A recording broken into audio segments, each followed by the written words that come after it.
قاری توفیق احمد حامدی صاحب۔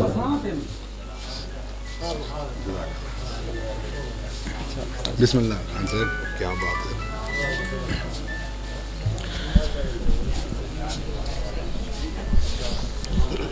بسم اللہ الرحمن الرحیم، نحمدہ ونصلی ونسلم علی رسولہ الکریم۔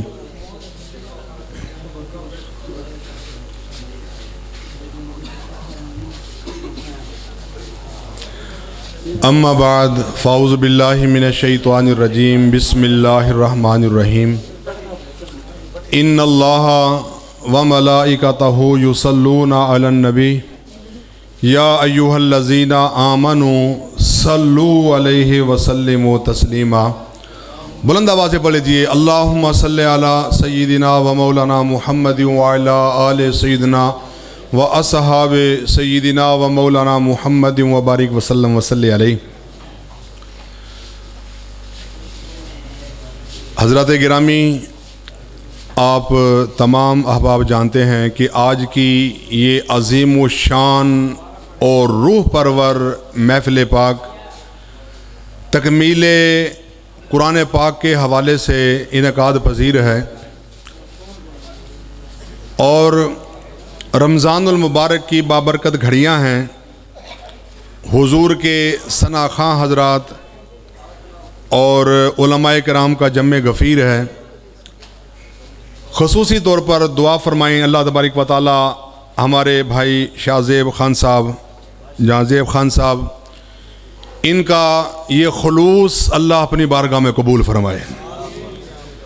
ان بچوں نے ماشاءاللہ تراویح کے اندر اللہ کا قرآن اس مقام پر پڑھا۔ اللہ تبارک و تعالیٰ ان کا قرآن پڑھنا اور جن احباب نے سنا، اللہ اپنی بارگاہ میں قبول فرمائے۔ الحمدللہ پیارے آقا صلی اللہ تعالیٰ علیہ وسلم کے پیارے غلاموں، ٹائم بھی کافی ہو گیا، اور ابھی نقیب محفل جو آج کے اس پروگرام کے روح رواں ہے، الحمدللہ کمال حاضری پیش فرما رہے ہیں اور پوری کی پوری محفل کے اندر جان ڈالے ہوئے ہیں۔ اللہ تبارک و تعالیٰ آپ کے علم و عمل کے اندر برکت عطا فرمائے۔ آپ نے بھی اعلان فرمایا کہ میرے بعد دو عظیم خطبہ اور انتہائی سریلے اور با کمال خطیب الحمدللہ وہ تشریف لانے والے ہیں۔ میں یہاں پر کوئی خطابت کے جوہر دکھانے نہیں آیا۔